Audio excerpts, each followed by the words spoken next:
જુઓ, પીડિત નવનીતભાઈનો વિડીયો મેં જ્યારથી જોયો છે એ દ્રશ્યો ગમે એવો વ્યક્તિ હોય એને દ્રવીભૂત કરે એવો વિડીયો છે અને એ લુખ્ખા તત્વો જે હતા એ પાછા વિડીયો બનાવીને અન્ય લોકોને બતાવે છે ત્યારે એની હદ થાય છે। આ દેશમાં બે પ્રકારના ગુંડાઓ છે।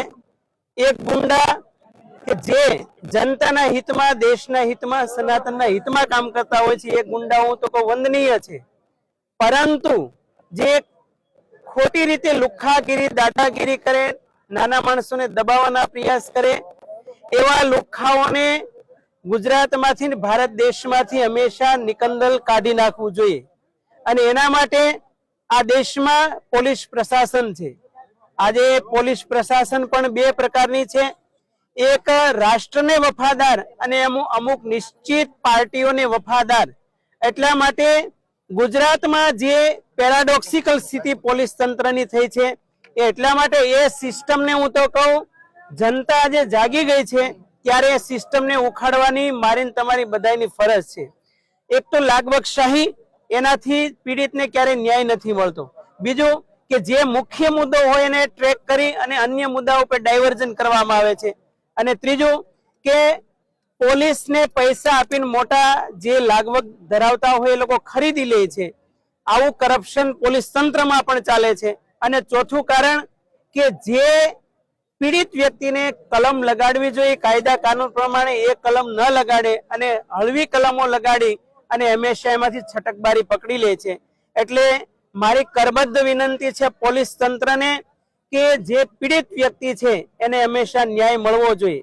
અને 2-3 દિવસ પહેલા ગુજરાતની તમામ પાર્ટીઓના કોળી સમાજના લગભગ 15 MLA, 3 MP, 2 મિનિસ્ટરો અને એક કેન્દ્રીય મિનિસ્ટર આ બધાએ મળી અને સરકારશ્રીને રજૂઆત કરી અને સીટની રચના થઈ।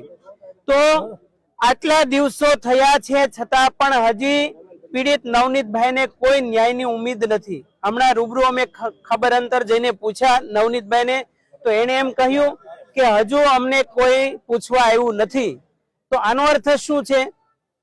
એટલા માટે જ્યારે ગુજરાતમાં 1.5-2.5 કરોડનું પોપ્યુલેશન છે, કોળી ઠાકોર સમાજનું આખા વિશ્વમાં 26 કરોડનું પ્રતિનિધિત્વ કરે છે। આજે નવનીતભાઈ સાથે 26 કરોડ કોળી સમાજ એમની સાથે છે, ગુજરાતના 2.5 કરોડ લોકો એમની સાથે છે।